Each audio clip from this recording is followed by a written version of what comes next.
La célébration du 5e anniversaire de l'encyclique du pape François sur l'environnement a été marquée, le mardi 21 décembre au siège de la Conférence des évêques du Togo, CET, à Lomé, par une conférence publique sur le thème « À la découverte de Laudato Si ».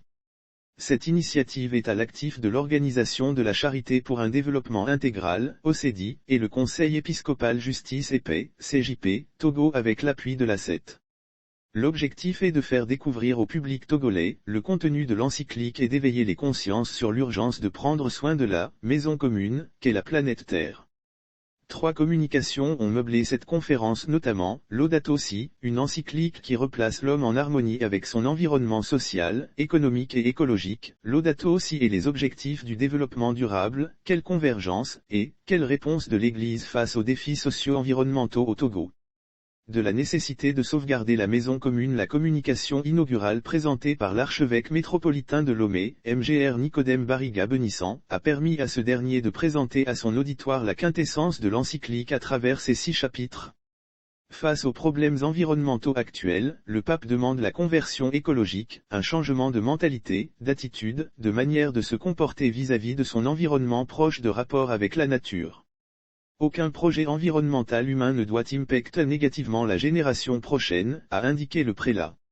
Le professeur Pierre Radji, développant la seconde thématique, a fait le rapprochement entre l'encyclique du pape et les objectifs du développement durable et rappelé à l'assistance le devoir du citoyen dans le cadre de la protection de l'environnement, pour son bien-être. 13 points des objectifs du développement durable, ODD, convergent, se retrouvent exactement, sinon véhiculent les mêmes idées que certains des axes du Laudato Si. Le petit contraste anodin qu'on peut relever se situe au niveau des actions à poser individuellement pour la protection de l'environnement. C'est ainsi que les ODD parlent de 2030, Laudato Si parle de maintenant puisqu'en se donnant le temps les enjeux augmentent, a expliqué le professeur.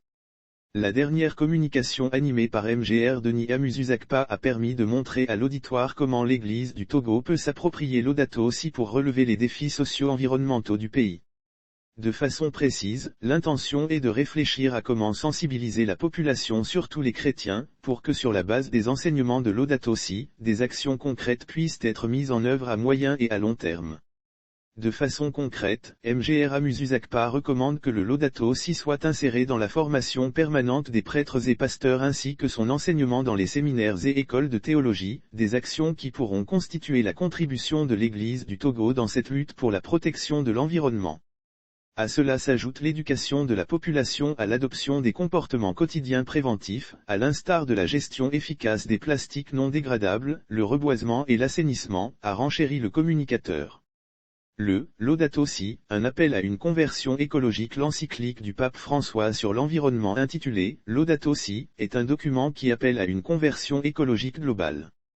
Le cœur de la proposition de cette encyclique est l'écologie intégrale, comme un nouveau paradigme de la justice, une écologie, qui incorpore la place spécifique de l'être humain dans ce monde et ses relations avec la réalité qui l'entoure.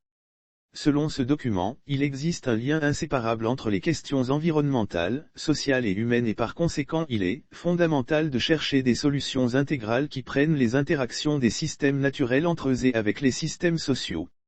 Il n'y a pas de crise séparée, l'une environnementale et l'autre sociale, mais une seule et complexe crise socio-environnementale, lit-on dans l'encyclique publiée le 24 juin 2015.